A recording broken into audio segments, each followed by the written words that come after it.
So, all of us are required to perform Hajj once in a lifetime. But this individual performed Hajj when they are still a child, meaning that they did not attain the age of puberty. Is the Hajj going to be accepted? Absolutely, the Hajj is going to be accepted. But will it count towards them having performed Hajj once in their lifetime? In the obligatory sense? No. Because of what is the condition? Puberty. And they did not reach puberty. So that will count for them as a extra recommended action, nafil. That is one scenario. The second scenario is, now there's a small child. People right, they take a small child. So essentially the parent or the guardian is doing everything for the child because they're not able to. They're super young, maybe let's say like 2 years old or 1 year old. They cannot do anything themselves. So the parent or the person who is with them can perform those acts for them. And inshallah will be accepted. But still, once in their lifetime, once they reach the age of puberty, now they are again required to perform Hajj. Okay? Any questions? And this is now what I'm talking about. For it to count as an obligatory, Islam has to be there, sanity has to be there, and reaching the age of puberty. So that is the part which is missing for a child. All right? If you performed Hajj when you're age 9, and that is maybe pre-puberty, then you still are required to make Hajj. Again, if the conditions, we'll talk about it. Any questions? So the conditions for it now to be obligatory upon you, this is simple, we know, sanity we know, age of puberty we know, but let's explore the ability and the qudra. 1, the ability is that now there's 2 ways for me to perform Hajj or Umrah. I can either perform it in person, I myself travel from here, go there and perform those acts. Or I can send somebody on my behalf and they can do all those for me. And we're going to look from both angles. Let's look at the ability now of me, myself, actually going to perform Hajj. 1 is the financial ability, and that is the huge part of it. The huge part of it is the financial stability and ability. What does that mean? That means that I am able to pay for my trip from here, there, any activity there, and then back. That is 1. That I'm able to take care of all my expenses. 2, that people that I left behind, people are responsible, my children, my spouse, maybe my elderly parents, people who I'm responsible, my household, then for the duration I'm away, then they have a financial means that they can sustain themselves. From both, right? Myself, me, my expenses, and my responsibility. Okay. Now, if you can afford that and you have the means to do that, then Hajj now becomes obligatory upon each one of us. If you fulfill that condition. Okay. But there's somebody who doesn't have financial stability, but when I come to class and tell you guys, look guys, I want to go to Hajj, can you please donate each 200, 200, 200, 200, 200, all right, let's say 1,000, 1,000, 1,000, 1,000, 1,000. Essentially what I'm doing is, I'm begging, guys, please enable me to fulfill my obligation, please contribute. So I am begging for you guys to finance my Hajj. My Hajj is going to be accepted, and it's okay. But this is disliked, it's makruh in the madhab. It's makruh in the madhab. Okay. Or Imam Shafi'i says actually it's obligatory upon you sometimes that, for example, me, I don't have the means to go to Hajj. But guess what? My father is blessed with wealth. He is able to take care of me going to Hajj. Then, even though I am not financially stable, but my dad, somebody who is responsible for me, is financially stable, and he has the means for him to send me to Hajj, then Hajj becomes obligatory upon me now. That is the opinion of Imam Shafi'i himself. It didn't carry out throughout the madhab, but that is his opinion, right? And the stipulation that he puts there is that, you know what, that relationship can be somebody who doesn't remind you. Oh, remember I took you for Hajj. They're dangling in front of you every single time. I did this for you. Oh, I did that for you. If there's such a relationship, don't even ask. But if there's no such a relationship that somebody doesn't hold it in front of you, this favor, every time you want to do something, remember I did, then it's obligatory upon you. Any question? Good? We talked about the financial ability. The second one is now the financial ability. I have the money. Okay, great. But I don't have means to go there. The means for me to go there is what? I need a plane, or somebody needs a boat, or somebody needs a riding animal if they are living somewhere, right, in the Arabian Peninsula, if that still exists. I still need mode of me moving from here to go and perform Hajj. Now, that is put in that. For example, let's say, okay, I have the financial ability, but there is no airline whatsoever going to Saudi. Am I now obligated to go to Hajj? No, why? I don't have I have the financial means, I can go, but I don't have anything to take me there. Money itself doesn't carry me and take me there. I need the transportation. Right? So then I will need that. Right? And then we spoke about the thing that you need to support your family. That is another facet too. That I might have the ability now to finance my own Hajj, but my dependents, I don't have anything to leave for them. Now is Hajj now required upon me? Is obligated upon me? No. Okay. The third is now I have all this money. I have the cash. I have the stability. But I am in debt. Either debt from people or debt from Allah subhanahu wa ta'ala. There's some sort of kafara that I need to pay. And if once I pay that kafara, then I no longer have the financial ability for me to go. Or you owe me $20,000. Or is it owe me or owe you? Which one is which? Owe you. Yes, right? I owe you $20,000. Great.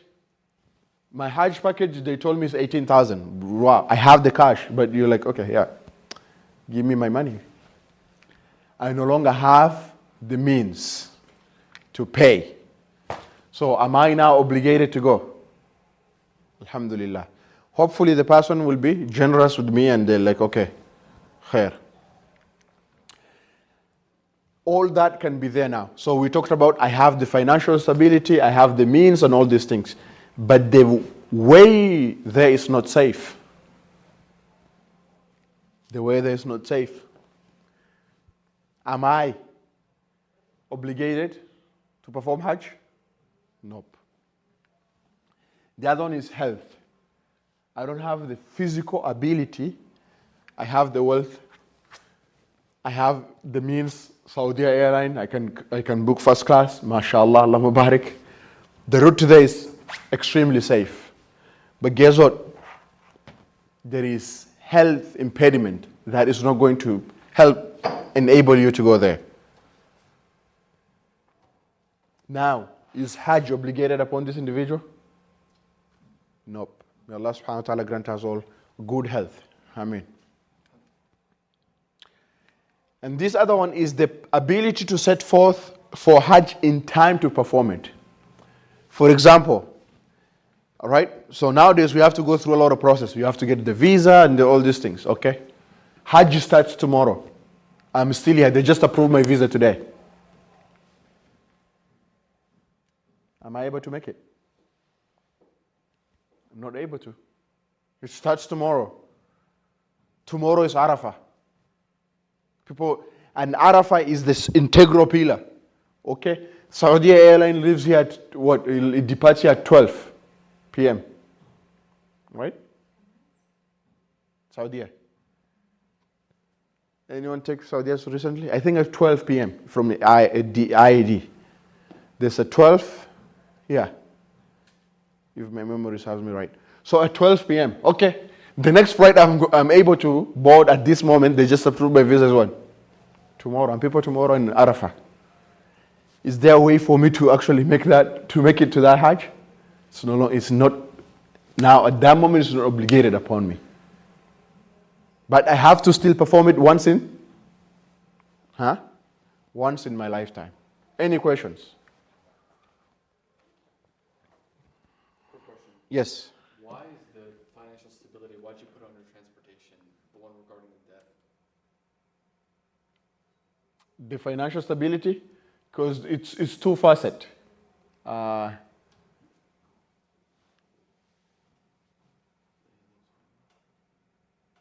Maybe I miswrote it. But it's all one and the same. It's all one and the same. More so. They're all linked to each other. I see. Right? Okay. Now, we said that this is for me now to perform myself, to go and perform it in person. Excellent.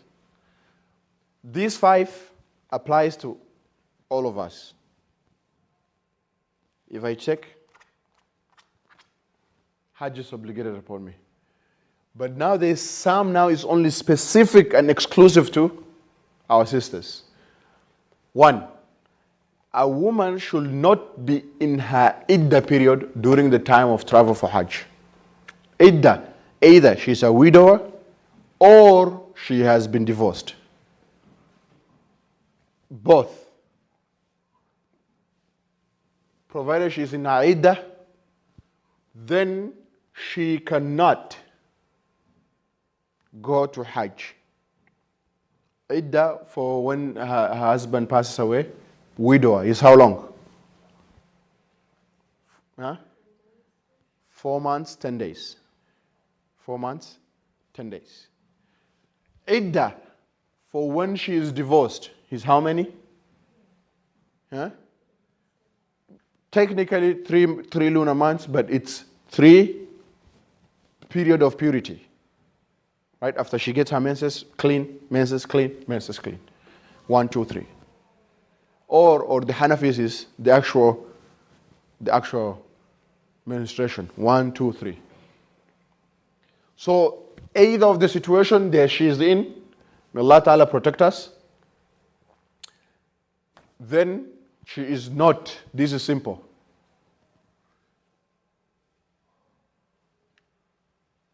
Because of the verse of in the Quran, that is simple. Do not force them to out of their home.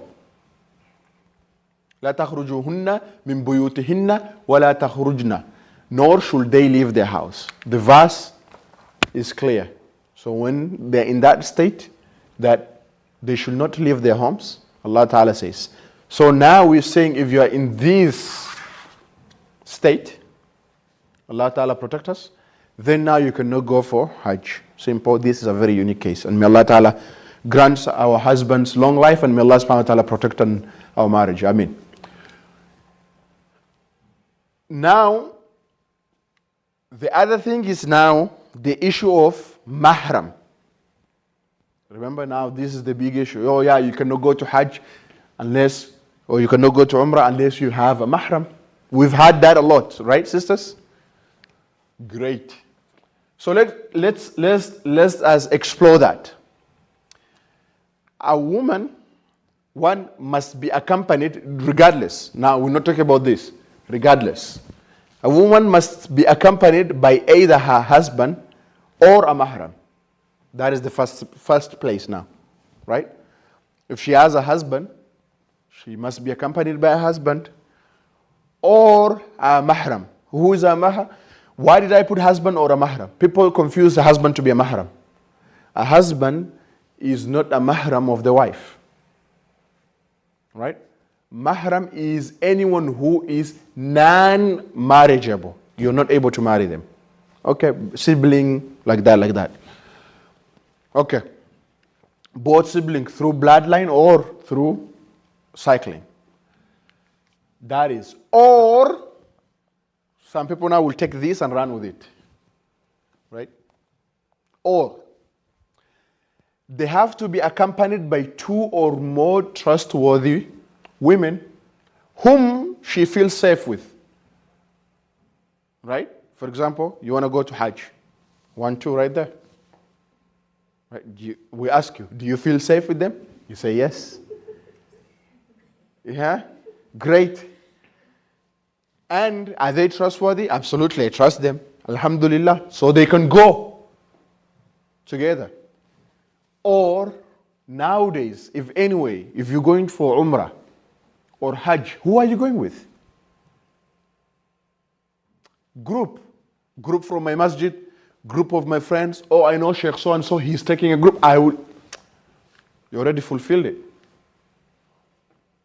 We are already in that group. What is the goal? What is the maqsad? That I am in a safe space, that I am not prone to danger. That is all. That is the maqsad. That is the objective. That's why we're putting this stipulation.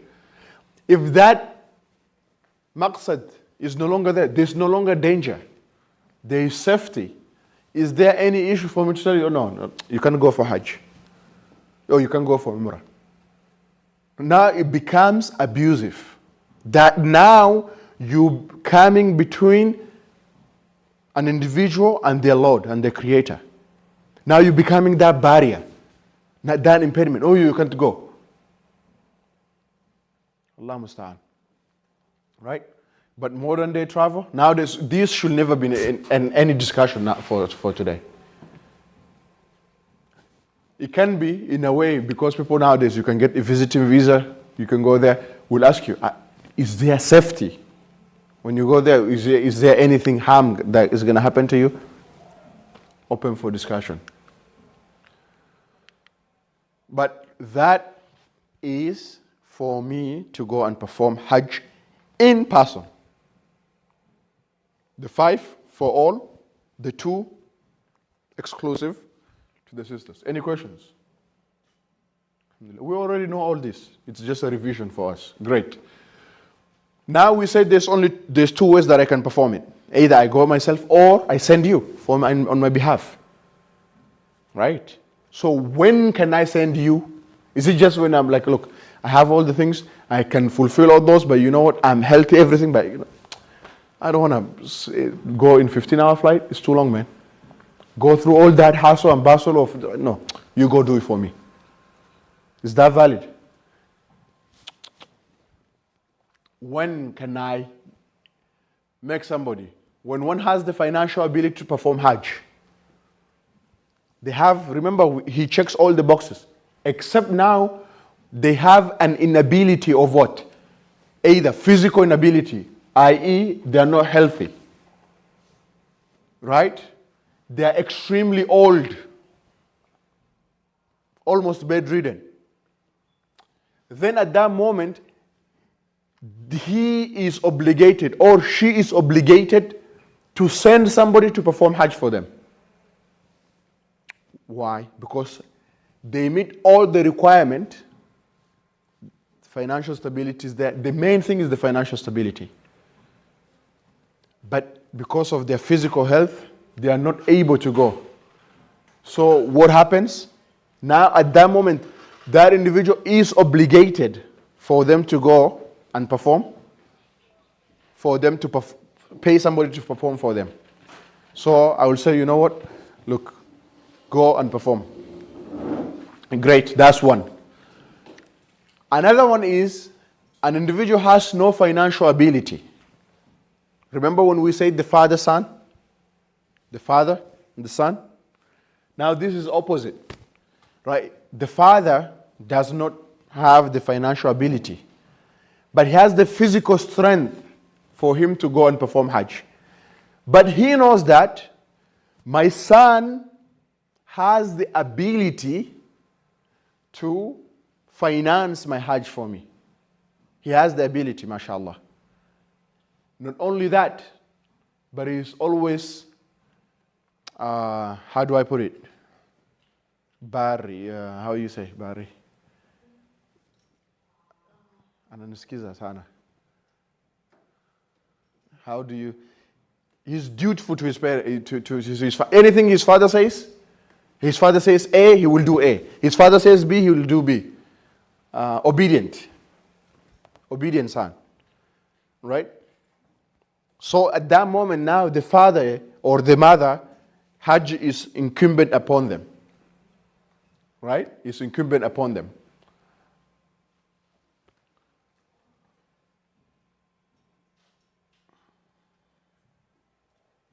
Okay? Now when I say it's incumbent upon them, is it incumbent upon the son or is it incumbent upon the father? Who is going to perform? Before we said that my father has the ability to send me, I tell him, okay, that finance, I go. Right? Great. But at this moment, it's the opposite. I have the means or everything, but my dad doesn't have.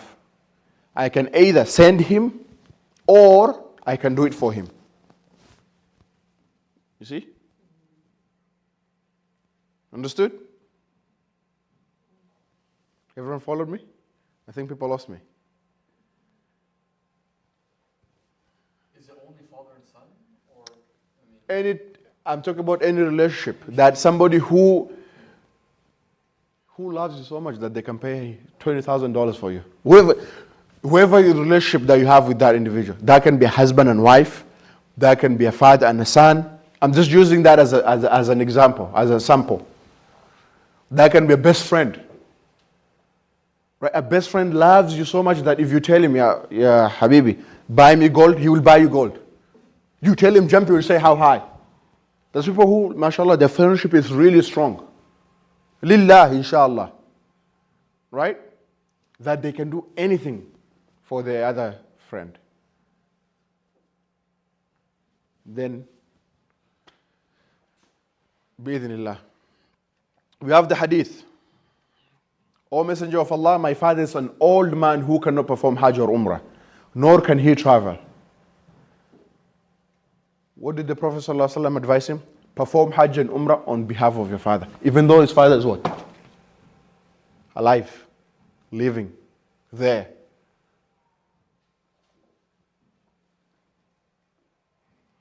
Okay? Yes.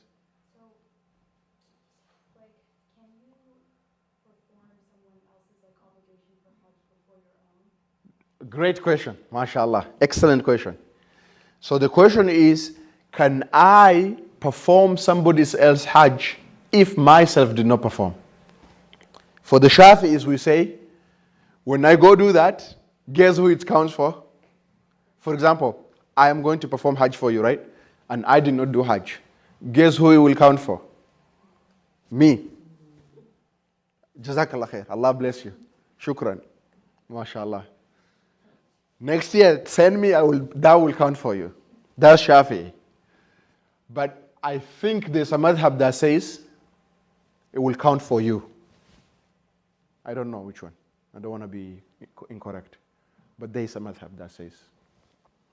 But we're Shafi'i, you're Shafi'i, guess what? Jazakallah khair. Allah bless you. I'll make too much dua for you. Let me just quickly piggyback off that. What about dual intention? Do it for yourself and somebody after you performed it. Is that possible? Or After, you can only perform one Hajj. Yeah, Umrah, yes. It's fathomable. But Hajj is only once. And then I have to wait for next year's Hajj. Right? Because Hajj is Arafah. Oh, okay. Stand at Arafah and then come back again. It doesn't. So that is the major thing. So now, for me, the nutshell is what? For me to be able to perform Hajj, I have to have one, financial stability and physical ability. If you have that, mashallah. Another question was that, can I go to Hajj, going to the financial, by using my credit card? Because now this is the norm that we live in, right? Can I go to Hajj by swiping that Amex black card? Can I? Modern fiqh, let's see. What do you guys think? Let's apply fiqh. I mean, does the certainty of our pay period play a role into this? Let's try to explore it. Like some people get paid every 2 weeks no matter what. Yes. Some people don't. Yes. But surely that's going to have an effect. Absolutely. So when I'm swiping it, do I have the means and ability to pay? That's one. Two, how lenient are they? Are they going to tell me every time they want that I am unable to pay them? Now it's going to become a burden on me? Or I have a leeway. They ask for every month. I have an agreement with them, with the person who's loaning me. I have an agreement. Okay, I can pay this on a grace period of 2 years. And they know that. If they put too much pressure on you, then it's no longer required. But if they say, okay, look, I have a black card, man. You know black card? Yeah, max. Swipe it. They don't even, when they give you that, they don't even worry about you.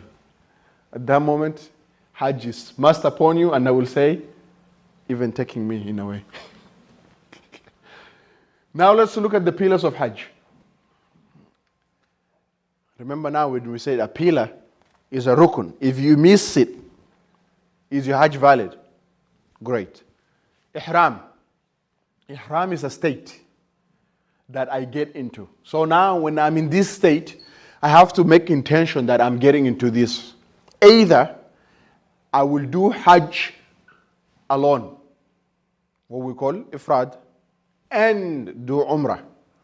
Or I do Umrah and then Hajj, tamattu.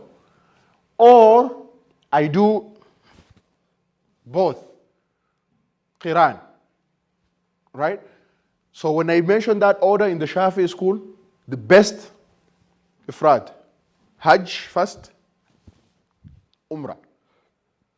After that, I can intend then to do either Umrah first and then Hajj, tamattu. After that, I can either do both enjoined or simultaneously.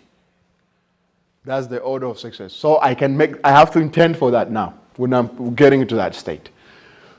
What is the state of Ihram? The state of Ihram is that if I get into this state, there's some things that I normally do that is no longer permissible for me to engage in. And we're going to talk about what are those things, inshallah, next week. Right? I must have an intention. I have to have a specific intention. Remember we said Hajj, Umrah, Hajj, both. I have to have that specific intention that when I get into this state. So when can I start making this intention that I'm going for Hajj? In Ramadan? Can I in Ramadan make the intention, you know what, this year I'm going for Hajj? Or get into this state of Ihram? No, why? Huh? It's too early. When is the starting point? When can I make? Yeah. Do you make it when you're like in the masjid? No, not in the masjid. You can make it anywhere, but there's a certain month. That the month, for example, of Shawwal. So it's Ramadan and then Shawwal. Now from Shawwal going forward, now I can make the intention that I will go for Hajj. But pre or get into that state. Pre, let's say for example, Ramadan 29 or the 30th day of Ramadan. If I make that intention, it doesn't count. Right? So I will make the intention for Hajj during the Hajj months, which are Shawwal, Dhul Qa'dah, and then the first 10 days of the month of Hajj. Right? So when an individual makes it outside, generally, outside these months of Hajj, meaning Shawwal, Dhul Qa'dah, and then the 10 days, if I make it outside, the intention that I'm making is going to count as if for Umrah. But if I make it within this month, then it will count for both Hajj and Umrah, depending on how I want to do it. Remember first the combination that I made. Any questions?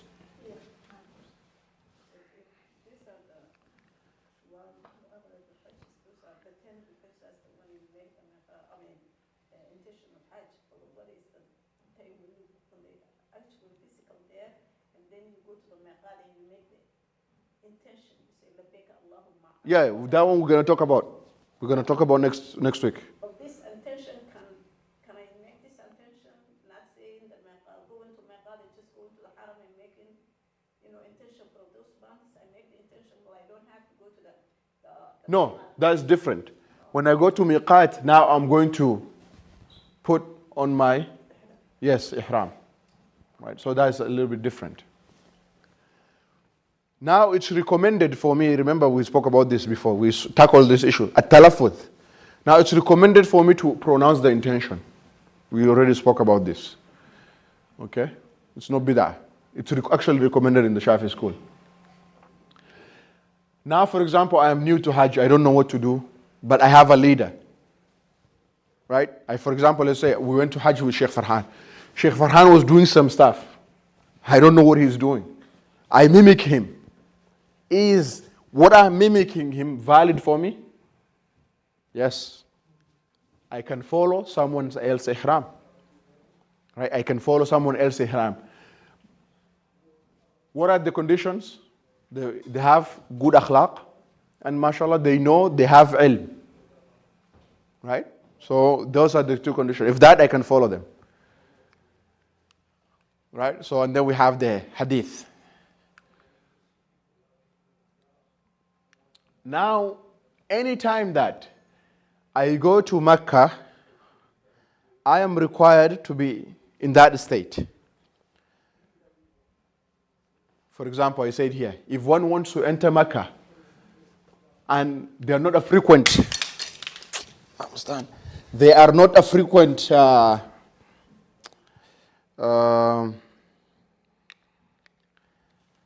they are not a frequent visitor. For example, right, I go there. Allah musta'an. Bismillahir Rahmanir Rahim. Nice, okay. So I go there, maybe I'm going to do a business dealing, or I'm going to maybe even do Umrah or whatever it is, or I'm going to visit. I'm going to apply to Qura, so I'm going to there. So it is recommended for me to get into the state of Ihram. Okay. But what if somebody is now frequent there? He's working, let's say he lives outside Mecca, but his job is in Mecca. So every day he's going to come in and leave, every day. Right? Though for that individual, they can enter without making ihram. Right? But it's disliked to enter without ihram. Makruh. And we already know the definition of makruh. We don't have to redefine that again.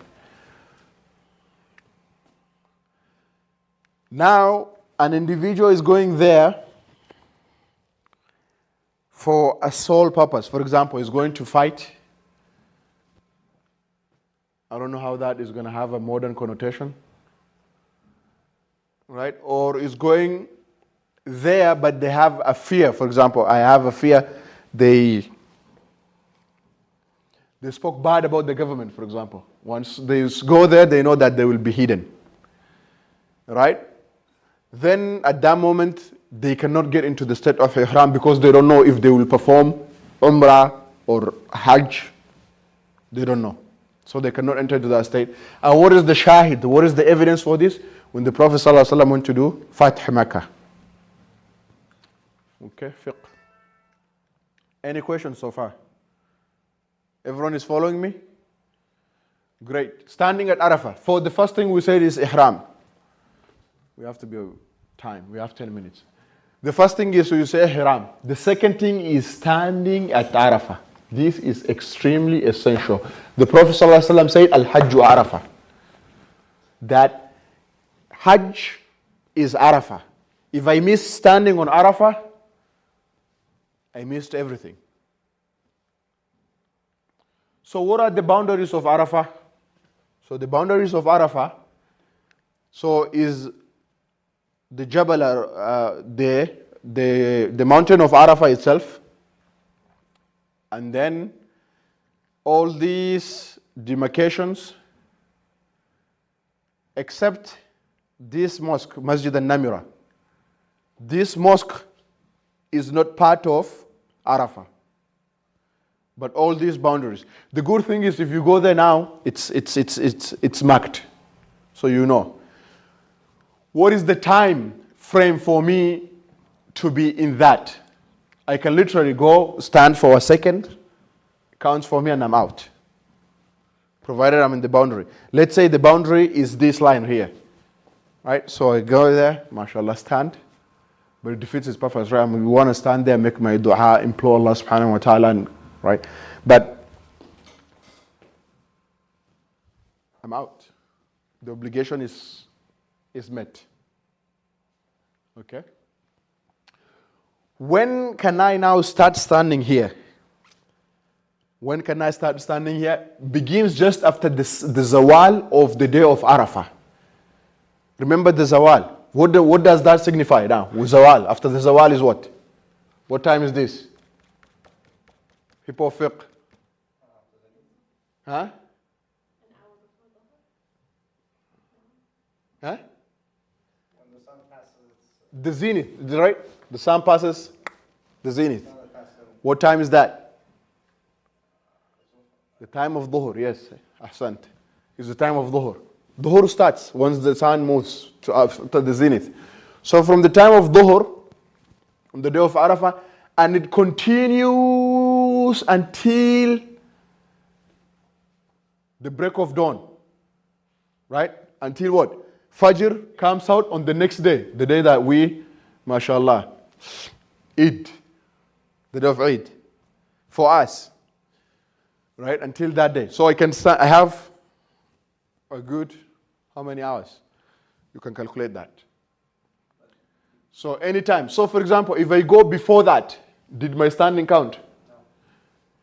If I go after that, did my standing count? Al-Hajju Arafah. I miss that, then there's big things coming for me. Inshallah, hopefully we're going to talk about it. If not within these days, but we're going to cover it anyways, yes. How long you have to be there? You said, 1 second it counts? I'm done. Obligation can be achieved even for, You don't say nothing, nothing. again, it defeats the purpose. Again, we talk about the just bare minimum. Assalamu alaikum. That's too much actually. One can be in the state of hadath, major and minor. And we talked about hadath. Remember the hadath we talked about? Hadath is being in impurity, ritual impurity. And if you stand it, you don't have to have purity. I don't know how you're going to be in, major hadath. And then lastly, doing tawaf around the Kaaba. So these are the order, and then when I'm doing tawaf, the first tawaf, I'm doing the tawaf of the ziyarah, of visitation. Or this is well known as tawaf al-ifada. So I go from Mina, and I come to Mecca to say salam to the Bayt, and I will do tawaf. And this tawaf is rukun, is a pillar. If I don't do that tawaf, is my hajj valid? Accepted is something different. Is it valid? It's not valid. Okay? How do I do the tawaf? So the tawaf will start at the morning of the sacrifice of the day of Eid, the morning. When does the morning start? 12 a.m. So from 12:01 a.m., I can go start making the tawaf. And then we have the hadith of Salama, alayhi salam. Right? So how am I going to make the tawaf? Quickly. I have to cover my aura. We spoke about the aura of the women and the aura of the men. Everything except the hands and the face. Great. Purity from both major and minor hadith. That's one. Two, that najasa has to be free from my body, from my cloth, and from the path that I'm using. Right? From the path that I'm using. Why is that? Because at-tawaf hawl al-bayt mithla salat, the Prophet ﷺ says. Me doing this round over the house of Allah subhanahu wa ta'ala is the same as me praying. Can I pray with najas on me? Can I pray when I'm in the state of hadith? Ahsant. One must keep the Kaaba on the left. Right? So this is the Kaaba. So this is the Kaaba. I'll put it here for sure. Remember this line, okay? This line is essential. So this is the Kaaba. I will always be. It's always going to be on my left. And I'm going, what is it called? Anti-clockwise. Right? Anti-clockwise. What if I do this? Or I do this? Or I do this? Is my tawaf counted? No. One must begin from the black stone. Let's say, for example, this is the black stone. Here. I have to begin from here. 1. Right? 1. 2. So what if I started from here?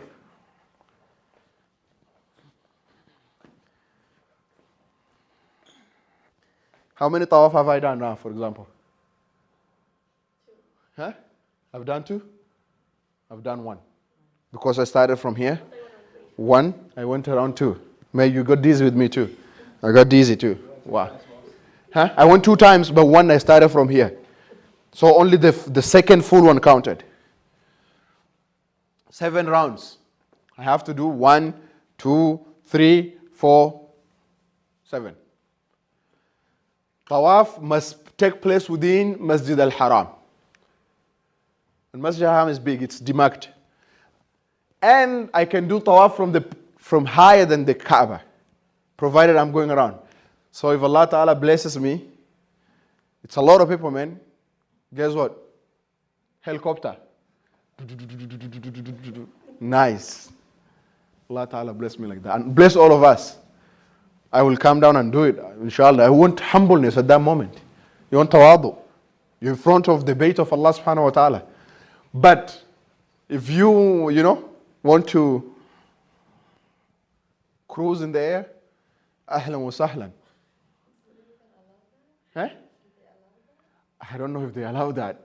But if, let's say, I did it, I might imagine these people do that way. Maybe these people do that way. They're like, I don't want to be with all those people. Huh? So like, like with Salah, for example, you take the ruling that your feet essentially have to be on the ground for it to like essentially count for prayer. MashaAllah, you remember Shafi'i, good. Yes, you have to be connected to earth. Yes. And as Hajj is a form of worship, Yes. does that extend to it? So this theory of like hovering over with a helicopter, for example. Yes. Is No, excluded? it excludes it. It's okay, provided it's within the vicinity of the haram. That's one. And you're actually going around the actual bait. Then you're okay. I cannot do it outside the vicinity of the haram. Let's say if the haram starts from here, this is the end of haram. I start doing tawaf here, it doesn't count. But if I do it after that, it counts. Yeah, but excellent question, yes. So if I'm like the mayor or like the king of Saudi Arabia, MashaAllah, Allah Mubarak. can I then build a large circular bridge, like say in the vicinity of the haram, Yeah, and then say, well, you know what, we have so many people doing Hajj, let's create a large circular bridge. yeah, you can. So you can actually create several floors. The masjid essentially is like that. You find people doing it from the second, the third, the fourth, yeah, above. Yeah, you can. The concept that you're saying is already there. Yeah, it's already, people already doing it. That's the picture of the Kaaba. And lastly is, not lastly, but going between Safa and Marwa. Going between Safa and Marwa, in the Safa wal Marwa, mashallah. How coincidence? Min sha'airillah. They're from the... You have a question? Yeah, go ahead. Oh, I just wanted to ask, when you're doing tawaf, can like the sisters wear shoes or no? Wear shoes? Do they allow you to wear shoes there? I don't. Yeah, there's like a lot of, like, when I went, there was a lot of like people who were wearing shoes and then Provided it doesn't have najasa, you're good. I wasn't sure if that was a thing or not. Yeah, if provided it doesn't have najasa, you're good. Sneakers. Sneakers? People were wearing like sneakers, Air Forces. But if he has the stitches, man. Because you don't have to have stitches. For women too? For men. And like our group leader, like Ari said, he told some of the sisters like it's fine, you can wear shoes.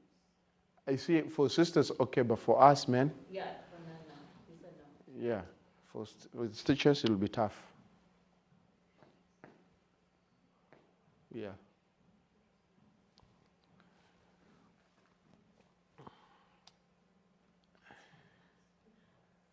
There's Safa and Marwa, and then there's the shaving. I don't know where the shaving went. Maybe I need to. We'll continue from here. The shaving, just halq, it went with the shaving. The slides got shaved. I will update that. But yeah, we'll stop here. Any questions? We're gonna go to our class of Sahih Muslim, which is gonna take place in the courtyard. Today? Right now. Yes.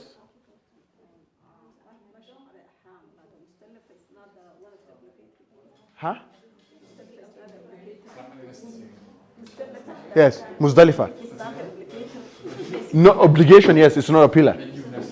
We're going to talk about the pillar, rukun, and we're going to talk about the obligations of Hajj. And I have before the sunset, you have before the sunset.